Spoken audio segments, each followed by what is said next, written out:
खुदावन यहोवा का धन्यवाद हो कि एक बार फिर से हमें इस योग्य समझा कि हम प्रभु के वचनों से सीखें। और आज हम बात करेंगे अन्य भाषा के ऊपर।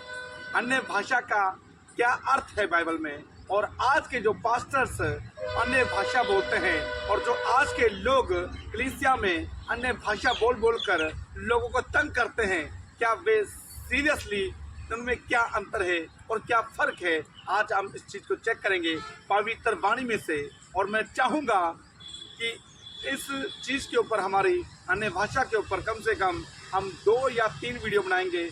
और मैं चाहूँगा जितनी भी वीडियो बनाई जाएं सभी आप लोग देखें और अच्छे से जानें कि अन्य भाषाओं का मतलब क्या है और अन्य भाषा का मतलब क्या है। जो प्रेरितों को अन्य भाषा मिली थी उसका क्या अर्थ है, और जो आज के नकली पास्टर, ढोंगी पास्टर, जिसको मैं नकली बोलूँगा, जिसको मैं यानी कि आज के समय में बोलूँगा कि लोगों को भटकाने वाले पास्टर बोलूँगा, जो अन्य भाषा बोल बोल कर लोगों को कुछ और ही बातें सिखा कर परमेश्वर के वचन से दूर रख रहे हैं, उनसे बचने की कोशिश करने के लिए मैं आप लोगों को बोलूँगा कि अपनी पवित्र बाइबल को खोलें और आओ हम चेक करेंगे परमेश्वर की वाणी में से कि परमेश्वर का वचन हमें क्या सिखाता है अन्य भाषा के ऊपर।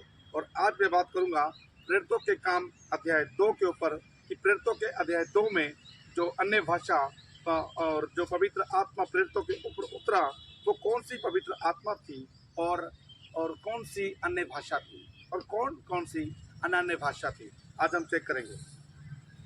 जब पेंटाकोस्टल का दिन आया तो वे सब एक जगह इकट्ठे थे। कौन इकट्ठा थे? वहां पे 120 लोगों के ऊपर क्या उतरा?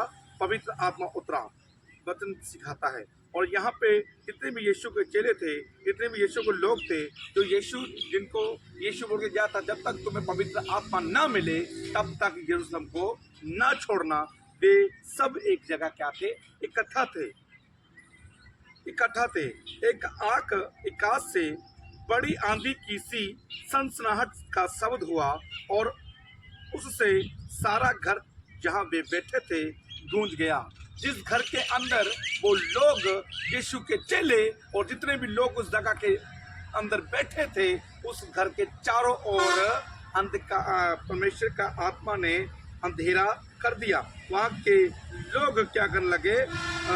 वहाँ के जो घर की आसपास की चीजें थी और जितने लोग उस जगह के अंदर बैठे थे, वो सब गूंज गया। यहाँ पे लिखा है, और उन्हें आग की सी जीभें फटती हुई दिखाई दी और उनमें से हर एक पर आ ठहरी। आज बहुत से लोग बोलते हैं कि अगर तुझे अन्य भाषा नहीं मिली तो तुझे क्या है? पवित्र आत्मा नहीं मिला।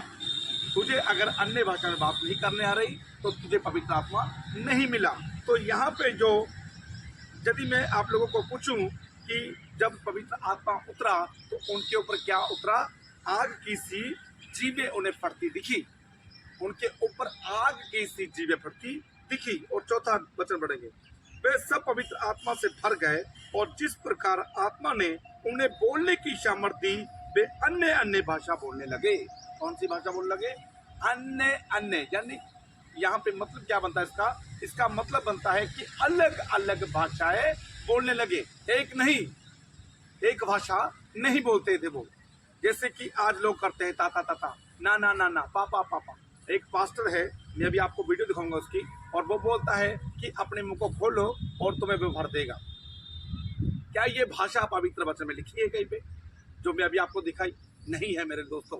परमेश्वर के वचन में इस भाषा का कहीं पे भी कोई जिक्र नहीं है। क्यों?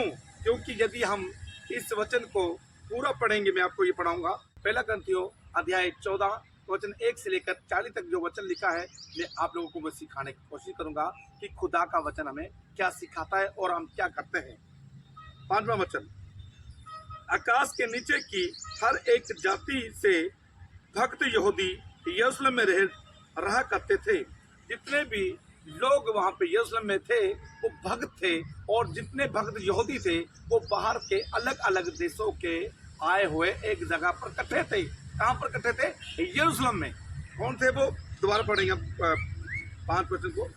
आकाश के नीचे की हर एक जाति में से भक्त यहूदी यरूशलेम में रह रहे थे। रहे थे। कहाँ पर? यरूशलेम में। कहाँ से? आकाश के नीचे के हर एक जाति के लोग। कहाँ के लोग? आकाश के नीचे की हर एक जाति, जितनी भी जातियां हैं उन सब जातियों के वहां पे लोग थे जो उस जगह पर इस नजारे को देख रहे थे। अगला छठा वचन देखेंगे। छठा वचन पढ़ा जाऊंगा मैं आप लोगों के लिए। जब ये शब्द हुआ तो भीड़ लग गई और लोग घबरा गए, क्योंकि हर एक को यही सुनाई देता था कि ये मेरी भाषा में बोल रहा है। कौन सी भाषा में? मेरी भाषा में। कौन से वो लोग? आकाश के नीचे के हर एक जाति के लोग थे। और जो मैंने भाषा भी आप लोगों को सुनाई, क्या आप लोगों को समझ आई? बिल्कुल भी समझ नहीं आ सकती। आज से कम मैं 10 से 12 साल पहले एक कलीसिया में जाता था, एक चर्च में जाता था, और उस चर्च के अंदर मुझे बोलते थे जो पास्टर जी थे, और मैं खुद ये भाषा बोला करता था, और पास्टर बोलते थे कि जिस चीज़ को अन्य भाषा आती है वे अन्य भाषा बोले, और मैं भी बोलता था। और जब मैं वहाँ पे तो मैं बोलता था चर्चों के अंदर, चर्च में मैं बोलता था, जहाँ पे मैं प्रार्थना थी वहाँ पे बोलता था। पर मैं बाद में सोचा करता था कि इस भाषा का मतलब क्या है, इस भाषा का अर्थ क्या है, जबकि मुझे उस भाषा का कुछ भी पता नहीं था। फिर मैंने प्रार्थना की, वचन पढ़ा और इसको अच्छे से सीखा कि खुदा का वचन में क्या सिखाता है। फिर खुदा ने मुझे बारीकी से एक एक शब्द को अच्छे से सिखाया कि इन वचनों का क्या मतलब है, कौन सी भाषा है, क्या है ये। और आज भी लोग इसको कलीसियाओं में स्थापित क्यों हैं? अपने लोग जो आज भी चर्च में लोग बोलते हैं कि तुम्हें पवित्र आत्मा से परमेश्वर भरेगा, अन्य भाषा से भरेगा। कौन सी अन्य भाषा? कौन सी अन्य भाषा? मैं पूछना चाहूंगा आपसे कि कौन सी अन्य भाषा में भरेगा परमेश्वर आपको? ये वाली भाषा में जो आप खुद ही अपनी ही बोलते हो, वो वाले भाषा। छठा वचन। जब ये शब्द हुआ तो भीड़ लग गई और लोग घबरा गए, क्योंकि हर एक को यही सुनाई देता था कि ये मेरी ही भाषा में बोल रहा है। क्या बोल रहे हैं वो? कि वो मेरी ही भाषा में बोल रहा है। अब ये है कहाँ के? गलील के हैं, यरूशलेम के हैं, यरूशलेम शहर के और गलील गांव के हैं ये। अब आगे इसी के बारे में लिखा होगा, 7 वचन पढ़ेंगे। वे सब चकित और अचंभित होकर कहने लगे, देखो ये जो बोल रहे हैं क्या सब गलीली नहीं है? जो ये सब बोल रहे हैं ये कहाँ के हैं? कौन से गांव के हैं? ये तो गलील के हैं, पर ये हमारी भाषा कैसे बोल सकते हैं? ये इनको इस भाषा का क्या है? अर्थ समझ आ रहा है। उनको जो वो अन्य भाषा अंदर बोली जा रही है, वो बाहर जो खड़े हैं उनको ये भाषा समझ आ रही है। पर जो आज के पास्टर, जो आज के गलत प्रचारक भाषा बोल रहे हैं जिसका कोई अर्थ नहीं, जो बेअर्थ है, ग्रंथियों अध्याय 14 में लिखा है, उस भाषा को लोग लेकर आज बोलते हैं कि संत पौलुस ने भी इसको स्थापित किया है। पर मैं अगली वीडियो में, इस वीडियो में नहीं, मैं आपको अगली वीडियो में एक एक चीज बारीकी से शब्दों के अनुसार सिखाऊंगा कि वो उस भाषा का अनुवाद कर रहा है, उसको डांट रहा है। जो लोग उस भाषा को बोलते हैं उनको डांटने की कोशिश कर रहा है कि इस भाषा को ना बोलें। पर लोग क्या कर रहे हैं? उसको बोलते हैं कि यहाँ पे लिखा है भी अन्य भाषा बोल सकते हैं। मेरे दोस्तों, मैं आप लोगों को सिखाऊंगा बारीकी से कि वहाँ पे क्या लिखा है। मैं भी आप लोगों को जैसे ही फंसा हुआ था इस ढोंगी और इस गलत शिक्षा के अंदर, मैं भी फंसा हुआ था, पर मुझे खुदा ने निकाला। मैं धन्यवाद करता हूँ परमेश्वर का। और मुझे उम्मीद है यदि आप इन शब्दों को, इन वचनों को बारीकी से पढ़ेंगे, शब्दों को अच्छे से पढ़ेंगे, तो खुदावन यहोवा आपको भी एक ना एक दिन जरूर निकालेगा। और अब पिछली ही कुछ दिनों की बात है, मैं कहीं पे चर्च में जा रहा था। मुझे कम से कम 3 से 4 हफ्ते हो गए थे मैं चर्च में जाता था। और वहाँ पे एक बहन थी जो लीडर, जो लड़कियाँ, जो टीम होती है, उस टीम के अंदर वो लड़की खड़ी होती थी और टीम के साथ वो साथ देती थी प्रार्थना आराधना में। और हर हफ्ते वो इसी भाषा में प्रार्थना करती थी और हर हफ्ते वो गिरती थी। क्या पवित्र आत्मा हर हफ्ते उस पर गिरता था? क्या पवित्र आत्मा हर हफ्ते उसके ऊपर आता था? मेरे दोस्तों, ये सब क्या है? ढोंग है। ये सब ढोंग है जो लोग आज दिखाने की कोशिश कर रहे हैं, पर हमें समझ नहीं आती। हम क्या हैं? हम सिर्फ देखकर खुश होते हैं, हम पढ़ना पसंद नहीं करते। यदि हम पहला ग्रंथियों अध्याय 14 वचन 1 से लेकर 40 पढ़ेंगे तो वहाँ पे हमें बारीकी से मैं तुम्हें सिखाऊंगा कि खुदा का वचन में क्या सिखा रहा है। क्या सच में अन्य भाषा को बोलने के लिए हमें पुलिस बोल रहा है या हमें डांट रहा है, वो मैं आप लोगों को सिखाऊंगा। अगला वचन पढ़ेंगे, 8वां वचन। तो फिर क्यों हम में से हर एक अपनी अपनी जन्मभूमि की भाषा सुनते हैं।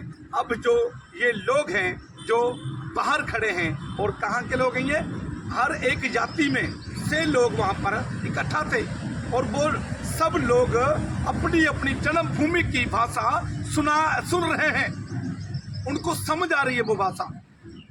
और जो भाषा जो अभी मैं ये वीडियो आपको दिखा रहा हूँ, और जो वचन आपने, जो शब्द मैंने इस पास्टर से आपने सुने, क्या ये वचन आप जो शब्द ये बोल रहा है आपको समझ आए? मुझे तो नहीं आए। मैं खुद बोलता था, मुझे खुद नहीं आते समझ, तो दूसरे को तो क्या समझ आएंगे। हालेलुया। तो जो ये अंदर बोल रहे हैं वो सब जितने भी बाहर खड़े हैं उनको सुनाई दे रहे हैं और उनको समझ भी आ रहे हैं। हालेलुया। मैं चाहूंगा कि ये शब्दों को आप अच्छे से पढ़ें, अच्छे से स्टडी करें, सीखें कि खुदा का वचन में क्या सिखाता है, किसी की गलत शिक्षा के अंदर ना रहें। परमेश्वर के लोगों, परमेश्वर आप लोगों से प्रेम करता है और वह चाहता है कि आप गलत शिक्षाओं में ना फंसे। परमेश्वर चाहता है कि आप अच्छे सिद्धांतों को अच्छे से सीख सकें। इसीलिए ये वीडियो आप लोगों के पास आया है, और इस वीडियो के माध्यम से आप सीख पाएंगे कि खुदा पण यहोवा की ये भाषा बिल्कुल भी नहीं है जो आप अब तक बोलते आए हो। ये बात मैं आपसे कर रहा हूँ भाई, जो आप ये गलत भाषा बोलते हैं। ये बात मैं आपसे कर रहा हूँ मेरी बहन, जो आप ये गलत भाषा प्रयोग प्रयत्न कर रही हैं। परमेश्वर नहीं चाहता कि आप एक गलती से नरक की आग में जाए। परमेश्वर आपसे प्रेम करता है, इसीलिए ये वीडियो आप तक पहुंची है। 9वां वचन। हम जो अब जो भाषाएं हैं, उन भाषाओं के 16 भाषाएं जो उन्होंने बोली, अब उन 16 देशों की भाषाएं सुनो। हम जो फरार्थी और मेदी और एलामी और मेसोपोटामिया और यहूदिया और कप्पदूकिया और पुनतुस और आसिया और फरूगिया और फलिया और मिस्र और लेबिया देश जो कुरनेल के आसपास है, इन सब देशों के रहने वाले और रोमी परदेशी अर्थात यहूदी और यहूदी मत धारण करने वाले क्रेती और अरबी भी हैं, परंतु अपनी अपनी भाषा में उनसे परमेश्वर के बड़े बड़े कामों की चर्चा सुनते हैं। अब जितने भी लोग हैं वो 16 देशों के लोग हैं और 16 भाषाओं के बारे में ये कर रहे हैं, और वो बोल रहे हैं कि ये भाषा भाई मेरी है, ये भाषा मेरी है। पर जो ये भाषा मैंने आपको बताई, अभी दिखाई, ये भाषा किसकी है? कौन से देश की भाषा है ये? हालेलुया। कौन से देश की भाषा है मुझे बताओ। ये भाषा बेअर्थ, बेहीन भाषा है, जिसका कोई भी अर्थ नहीं है। इसलिए मैं चाहूंगा कि आप परमेश्वर के वचन को अच्छे से पढ़ें, परमेश्वर के वचन से अच्छे से सीखें, ताकि खुदा का वचन आप लोगों के जीवनों में काम कर सके। आओ आगे पढ़ेंगे 12वां वचन। और वे सब चकित हुए और घबराकर एक दूसरे से कहने लगे, ये क्या हो रहा है? अब जितने भी लोग वहां पे खड़े थे वो सोच रहे थे, चकित हुए, घबरा रहे थे, डर रहे थे कि ये क्या हो रहा है भाई, आज से पहले तो अब तक ऐसा कुछ नहीं हुआ, पर आज कैसे हो रहा है ये?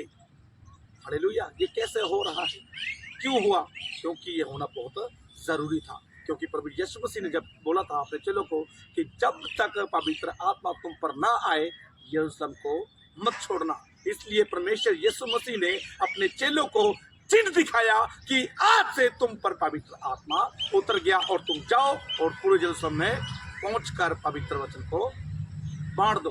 पूरी दुनिया में हर एक दुनिया के हिस्से में पवित्र यीशु मसीह के वचन को बांट दो कि यीशु मसीह किस प्रकार मारा गया, किस प्रकार गाड़ा गया और किस प्रकार मुर्दों में से जी उठा। अब इन भाषाओं को प्रभु यीशु मसीह ने अपने चेलों को क्यों दिया? इसका अर्थ क्या था? अन्य भाषा क्यों दी? क्योंकि उस समय ट्रांसलेटर, जैसे कि मैंने पिछली वीडियो में बताया था, उस समय ट्रांसलेटर नहीं होते थे। उस समय ट्रांसलेटर हमें नहीं मिलते थे, जैसे कि आज मिल जाते हैं। जैसे कि मैं आज हिंदी में बात कर रहा हूँ, मुझे कोई पंजाबी में बात करने वाला मिल जाएगा। यदि मैं आज इंग्लिश में बात कर रहा हूँ तो मुझे गुजराती में बात करने वाला मिल जाएगा। अगर मैं मराठी नहीं बोल पाता, मैं हिंदी में बात करता हूँ, तो मैं अगर हिंदी में बोल रहा हूँ तो कोई ना कोई मुझे मराठी में बात करने वाला मिल जाएगा। जैसे कि जहाँ पर जाकर हम जहाँ पे मराठी बोलते हों तो वहाँ पे मराठी में भाषा के अनुसार वचन शेयर किया जा सकता है। बात क्या है? बात सिर्फ एक छोटी सी बात है, सिर्फ ये बात है कि हमें परमेश्वर के वचन को ध्यान से पढ़ना है और कुछ नहीं है। बड़ी और लंबी चौड़ी कुछ भी बात नहीं है, बात सिर्फ छोटी सी है, बिल्कुल इजी, बिल्कुल सिंपल सी बात है। हमें खुदा के वचन को पवित्रता से पढ़ना है, अच्छे से स्टडी करना है, ताकि खुदा का वचन हमारे जीवनों में काम कर सके। परमेश्वर के लोगों में ऐसे लोग देखे हैं जो ये भाषा बोलते हैं, अन्य भाषा बोलते हैं, पर उनके जीवनों में कोई बदलाव नहीं है। उनके जीवनों में वही लड़ाई, वही झगड़ा, वही भेदभाव, वही शैतान की बातें। यदि ये परमेश्वर के साथ मेल खाने वाली बातें होती, यदि ये बातें सच में परमेश्वर की बातें होती, जैसे कि आज लोग बोलते हैं कि ये भाषा परमेश्वर से बात करने वाली भाषा है, ये शैतान को समझ नहीं आएगी, इसलिए परमेश्वर को हम डायरेक्टली बात कर सकते हैं।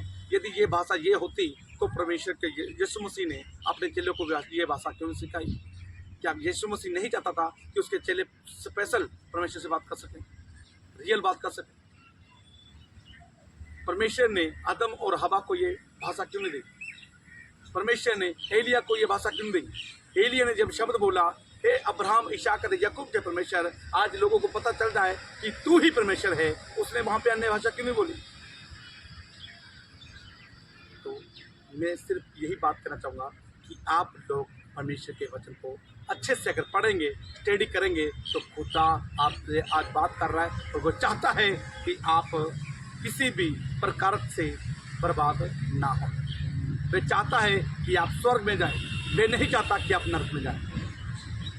तो मेरे दोस्तों, जितने भी लोगों को पास ये पवित्र वचन पहुंचता है, मैं चाहता हूं कि ये वचन आगे से आगे शेयर किया करो।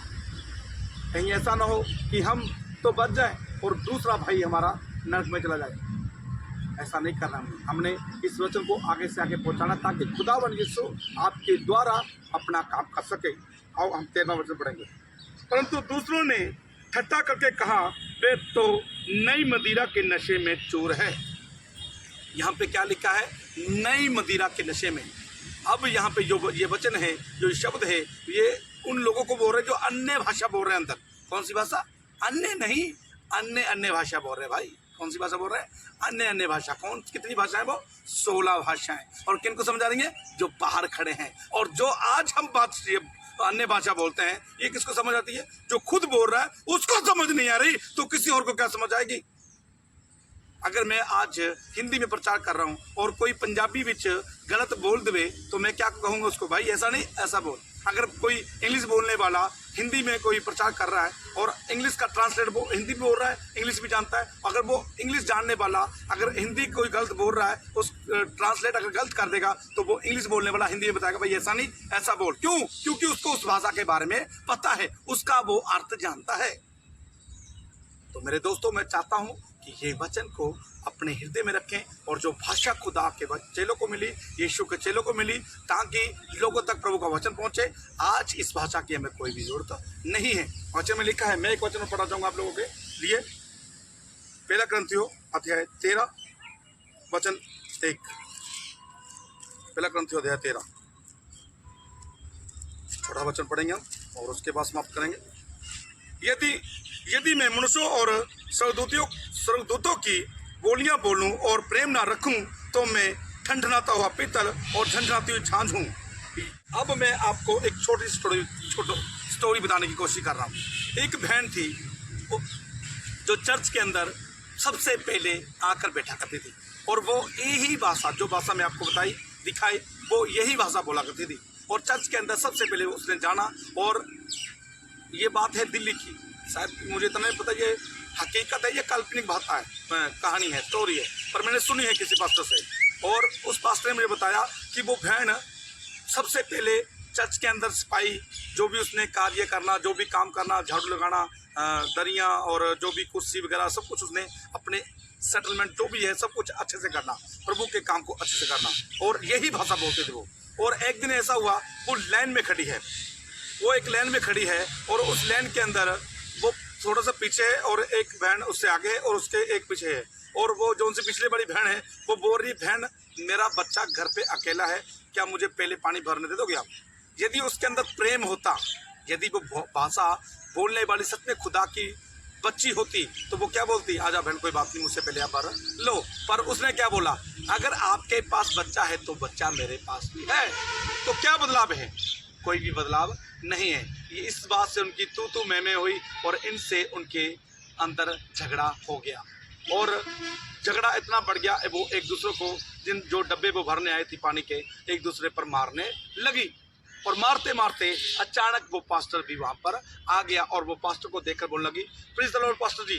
और वो जो औरत जिसको वो मार रही थी वो बोल रही, वो उसने सुना कि ये प्रेज़ द लॉर्ड पता नहीं क्या बोल रही, शायद कोई गाली निकाल रही है। वो बोल रही, प्रेज़ द लॉर्ड तेरी मम्मी, प्रेज़ द लॉर्ड तेरा पापा, प्रेज़ द लॉर्ड। यानी कि उसने, उस औरत ने जो नीचे जो उसके साथ झगड़ रही थी, उसको उस भाषा के बारे में नहीं पता था, उसको प्रेज़ द लॉर्ड का मतलब नहीं पता था, उसको वो क्या बोल रही है, गलत समझ रही है। हालेलुया। तो मैं इस स्टोरी से हमें क्या सीखने को मिलता है? इस स्टोरी सीखने को हमें मिलता है, इस वचन से हमें सीखने को मिलता है कि परमेश्वर का वचन कहता है कि हम जितनी मर्जी बोलियां बोलें, चाहे हम स्वर्गदूतों की बोलियां बोलें, यदि हम प्रेम न रखें तो हम ठनठनाते पित्तल और झंझनाती झांक हैं। चर्च में तो हम परमेश्वर की महिमा जोर जोर से करते हैं, तालियां बजाते हैं, ढोलकी को करते हैं पाड़ दें, अभी ढोलकी को भी पाड़ दें और अपने हाथों को बजा लें और अपने आप को चर्च के अंदर तो ऐसे करते हैं कि हमसे बड़ा कोई आराधनक नहीं है। पर चर्च के बाहर हम वही काम करते हैं जो हम पहले करते थे, फिर हमने कोई भी बदलाव नहीं है। तो परमेश्वर के लोगों, मैं चाहता हूँ कि आप अन्य भाषा जो बोलते हैं, जो गलत भाषा का आप प्रयोग करते हैं, इसको छोड़ दो और परमेश्वर से सीखो कि सच्ची भाषा क्या है। हालेलुया। तो इस सबको, इस वचन के लिए जय मसीह की, और इस वचन को ज़्यादा शेयर करो और ज़्यादा से ज़्यादा इस वचन को लाइक कीजिए और हमारे चैनल द बाइबल स्टोरी को सब्सक्राइब करें और बहुत से लोगों तक इस वीडियो को पहुंचाएं, ताकि परमेश्वर आपके द्वारा भी अपना पवित्र काम कर सके। जैसे आप बचे इस वीडियो के द्वारा, वो से और भी इस वचन के द्वारा बच जाए। तो यीशु मसीह के नाम से मांगते हैं, आमीन।